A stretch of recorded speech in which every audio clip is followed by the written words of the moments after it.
Friends, welcome back to మన Telugu travel. మీ Dhoni friends. ఈరోజు మాన్పేట టెంపుల్కి వచ్చిన ఫ్రెండ్స్. ఇదంతా చుట్టుపక్కల లొకేషన్ చూడండి ఫ్రెండ్స్, బాగుంటుంది ఇక్కడ. ఇది నర్సంపేట దగ్గర మాన్పేట టెంపుల్ ఫ్రెండ్స్. ఇది అది అటుపక్క చెరువు ఫ్రెండ్స్, అటుపక్క చూడండి ఫ్రెండ్స్, బాగుంటుంది ఇక్కడ. అవన్నీ కిరాయి లేక అయితే ఇంటి దగ్గర ఉంది ఫ్రెండ్స్, ఏం కిరాలు రావట్లేదు. మీకు చూపించడానికి మాన్పేటకి వచ్చా ఫ్రెండ్స్. టెంపుల్ మొత్తం చూడండి ఫ్రెండ్స్. మనం ఈ టెంపుల్ మొత్తం చూద్దాం రాని ఫ్రెండ్స్, చాలా బాగుంటుంది. ఈరోజు అంతా మన శివరాత్రి రోజు ఇక్కడ చాలా గ్రాండ్గా జరుగుతుంది ఫ్రెండ్స్. ఎవరైనా వచ్చేవారు ఉంటే ఇక్కడ రాండి ఫ్రెండ్స్, చాలా బాగుంటుంది. ఇటు పక్క లొకేషన్ కూడా చాలా బాగుంటుంది ఫ్రెండ్స్. ఇక్కడ నుంచి నర్సంపేట 3 కిలోమీటర్లు అయితే నర్సంపేట ఉంటుంది ఫ్రెండ్స్. ఇక్కడ టెంపుల్ ఏమైనా వచ్చేవారు ఉంటే చాలా బాగుంటుంది. డిస్క్రిప్షన్ లొకేషన్ పెడతా ఫ్రెండ్స్, ఇక్కడ రాండి ఫ్రెండ్స్, చాలా బాగుంటుంది ఇక్కడ టెంపుల్. ఇదంతా చాలా రోజులు అవుతుంది ఫ్రెండ్స్ కట్టి.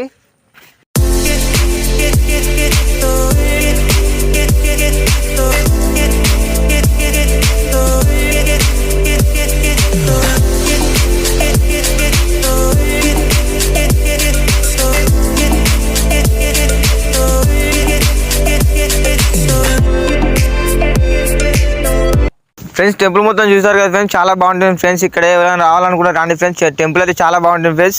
ఇక్కడ అంతా చూడండి ఫ్రెండ్స్, చాలా బాగుంటుంది. ఇటు పక్క చెరువు ఫ్రెండ్స్, ఇది మాన్పేట చెరువు అంటారు దీన్ని. ఇది చాలా పెద్దగా ఉంటుంది ఫ్రెండ్స్ చెరువు. ఫ్రెండ్స్ మనం ఈ లొకేషన్ మొత్తం చూద్దాం రాండి ఫ్రెండ్స్. ఇదంతా మాన్పేట చెరువు ఫ్రెండ్స్, చాలా పెద్దగా ఉంటుంది. ఇది ఇప్పుడు వర్షాలు లేక మొత్తం ఎండిపోయింది ఫ్రెండ్స్. ఇదంతా చూడండి. ఇటు పక్క వచ్చి ఇటు పక్క టెంపుల్ ఉంటుంది ఫ్రెండ్స్, చాలా బాగుంటుంది. ఎవరు రాండి ఫ్రెండ్స్ ఇక్కడికి. నేను డిస్క్రిప్షన్లో లొకేషన్ పెడతా ఫ్రెండ్స్, ఇక్కడికి వచ్చి మొత్తం చూడండి ఫ్రెండ్స్, చాలా బాగుంటుంది. సో గైస్, ఇతనైతే నా ఫ్రెండ్ ఫ్రెండ్స్. 6th క్లాస్ నుంచి నాతో ఉన్నారు ఫ్రెండ్స్. ఎప్పుడైనా నాతో ఉంటారు ఫ్రెండ్స్, ఎప్పుడైనా బండి మీద వెళ్తారు ఫ్రెండ్స్. ఇతను ఎప్పటికైనా నాతో ఉంటారు ఫ్రెండ్స్. ఇతను లైక్, షేర్, సబ్స్క్రైబ్ మన తెలుగు ట్రావెలర్. నా ఛానల్ని సబ్స్క్రైబ్ చేయండి ఫ్రెండ్స్. ఇంతటితో ఈ వీడియో ముగిస్తున్నాను ఫ్రెండ్స్. Bye friends.